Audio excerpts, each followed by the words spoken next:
Good morning student to Shanti Kunj online classes. तो student आज हम पढ़ेंगे शुद्ध जल चैप्टर नंबर 12 और पेज नंबर है 59। जल्दी से ओपन कीजिए बच्चों। जल के बारे में तो सभी को पता है क्योंकि बिना जल के तो हमारा हमारे जीवन बिल्कुल ही संभव ही नहीं है।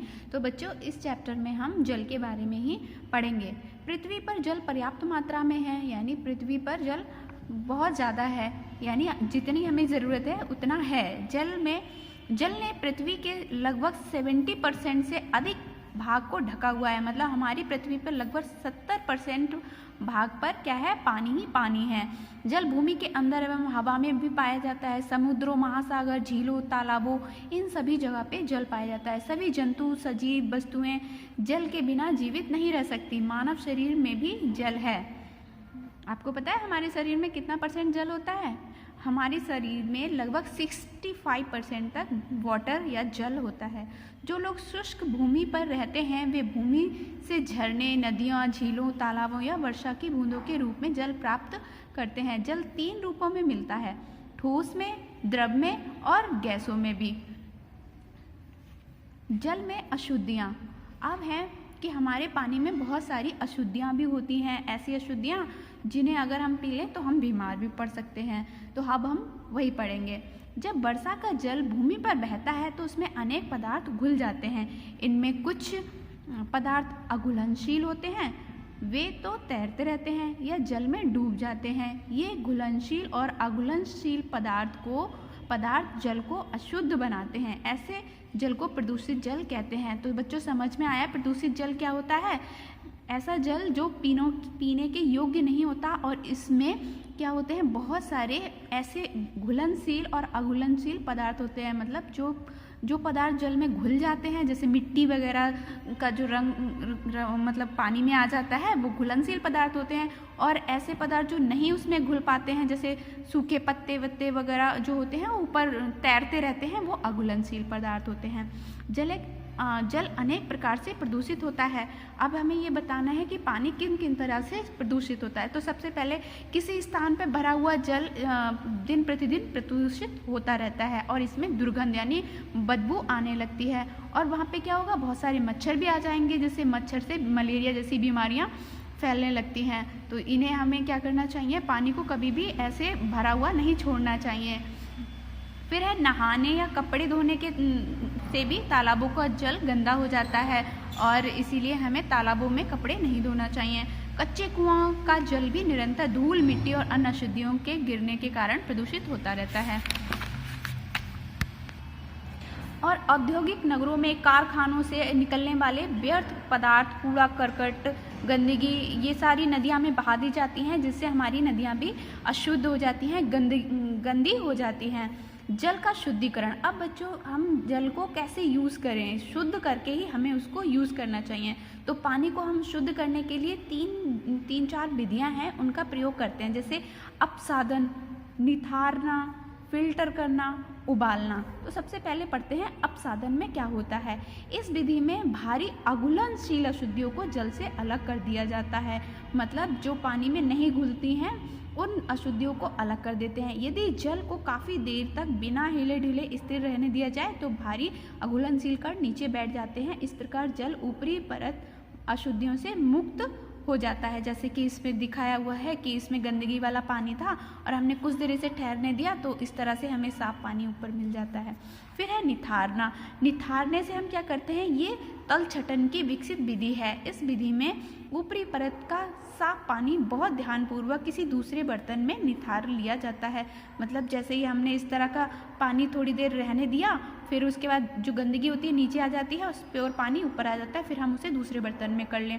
फिल्टर में क्या करते हैं हम, फिल्टर में फिल्टर पेपर या रुई वगैरह का इस्तेमाल करके उसके ऊपर जब हम पानी डालते हैं तो उसमें अघुलनशील जो हमारी अशुद्धियाँ होती हैं वो नीचे उस पेपर पे आ जाती है और हमें शुद्ध पानी नीचे मिल जाता है, जैसे कि इस एक्टिविटी में दिखाया गया है।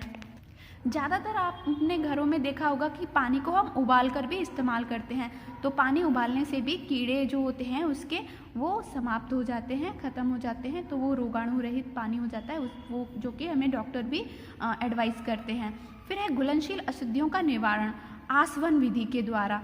इसमें हम क्या करते हैं कि इस विधि में जल को गर्म करते हैं और वो भाप में बदल जाता है, फिर इस भाप को हम ठंडा करके पुनः जल में बदल लेते हैं। इस प्रकार जो भी अघुलनशील अशुद्धियाँ होती हैं वे बर्तन में रह जाती हैं और हमें शुद्ध जल मिल जाता है। इस प्रकार प्राप्त जल को हम आसुत जल कहते हैं और इस विधि को क्या कहते हैं, आसवन विधि द्वारा हम आसुत जल हमें मिल जाता है। वर्षा का जल भी आसुत जल के समान ही होता है, वह प्राकृतिक आसुत जल कहलाता है। यानी बरसात जब बारिश होती है तो लोग पानी भर के रख लेते हैं ना, तो वो पानी हम लोग क्या करते हैं, हम इन्वर्टर की बैटरी वगैरह में भी लोग यूज़ करते हैं। फिर है जल के पीने के जल की अशुद्धियों को दूर करने के लिए कुछ आधुनिक तरीके भी अपनाए गए हैं। क्या करते हैं, उसमें कुछ विभिन्न प्रकार की दवाइयाँ वगैरह आती हैं, वो मिलाकर भी हम पानी को रोगाणु रहित बना लेते हैं। जैसे गांव में कुओं से प्राप्त होने वाले पीने के जल में क्लोरीन या लाल दवा, जिसे हम पोटेशियम परमैंगनेट कहते हैं, वो डालकर उसमें जीवाणुओं को नष्ट कर दिया जाता है। शहरों में घरों में प्रयुक्त होने वाले जल को ऊंची बड़ी टंकियों में भरकर क्लोरीन की दवा डालकर पानी को पीने योग्य बनाया जाता है।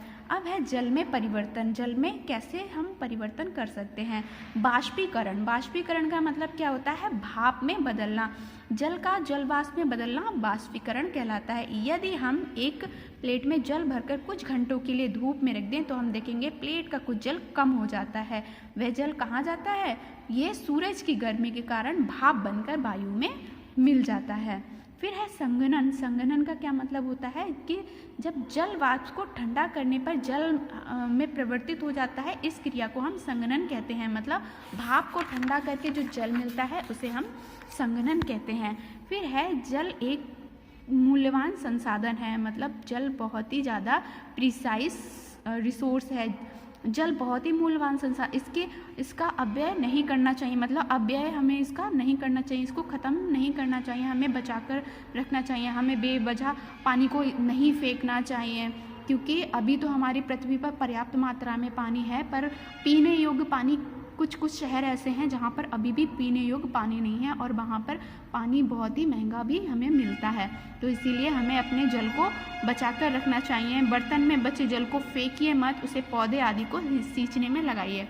अब बच्चों इसकी एक्सरसाइज करते हैं। देखो सही विकल्प पे प्रदूषित जल से रोग कौन सा होता है, ये दोनों ही रोग होते हैं, हैजा भी मलेरिया भी। अशुद्ध जल को शुद्ध करने की विधि क्या है, अपसदन से भी और निर्धारण से भी। तल छटन विधि की क्रिया में कौन सा जल प्रयुक्त होता है, अशुद्ध जल प्रयुक्त होता है। गांव में कुओं से प्राप्त जल पीने योग्य बनाने के लिए क्या करते हैं, उसमें लाल दवा मिलाते हैं। फिर है रिक्त स्थानों की पूर्ति कीजिए। जल वाष्प का जल बदलना संघनन कहलाता है। प्रदूषित जल पीना स्वास्थ्य के लिए हानिकारक होता है। कम तापमान पर संघनन अधिक होता है। आसवन विधि से प्राप्त जल आसूत जल होता है।